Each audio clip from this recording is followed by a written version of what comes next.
വളരെ ലളിതമായിട്ട് എന്തുകൊണ്ട് നമ്മൾ തോറ്റു എന്ന് പറഞ്ഞുതരാം. കഴിഞ്ഞ ഒരു വർഷത്തിൽ, അതായത് 12 മാസത്തിൽ നമ്മൾ ആരുടെയൊക്കെ കൂടെ സമയം ചെലവഴിച്ചു ലിസ്റ്റ് ചെയ്യുക. കഴിഞ്ഞു, ലിസ്റ്റ് ചെയ്തു.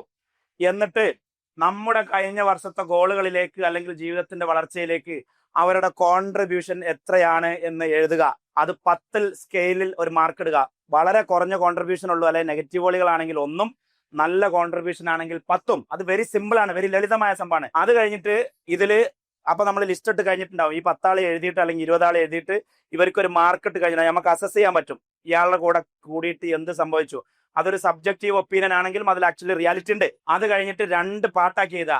എന്റെ ഇതിലേക്ക് കോൺട്രിബ്യൂട്ട് ചെയ്തവൻ ഒരു ഭാഗത്തും കോൺട്രിബ്യൂട്ട് ചെയ്യാത്തവൻ അടുത്ത കോളത്തിൽ മാറ്റി മാറ്റി എഴുതുക. വെരി ക്ലിയർ ആണ്.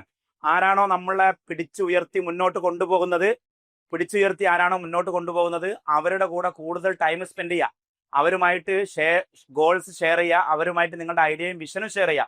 ആരാണോ നിങ്ങളെ കള്ളു കുടിക്കാനും പെണ്ണുടിക്കാനും നെഗറ്റീവ് അടിക്കാനും അങ്ങോട്ടാക്കി ഇങ്ങോട്ടാക്കി നടക്കൂല എന്ന് പറഞ്ഞ് നിങ്ങളെ പൈസ പറ്റിച്ച് നിങ്ങളുടെ അടുത്ത് ഇൻവെസ്റ്റ്മെന്റ് എടുത്ത് മുങ്ങി നടക്കുന്ന ടീമൊക്കെ ഉണ്ടാവും. അവരുടെ ഏറ്റൊക്കെ നോ പറയേണ്ടവരോട് നോ പറയാ, സമയം കുറക്കേണ്ടവരോട് സമയം കുറക്കുക.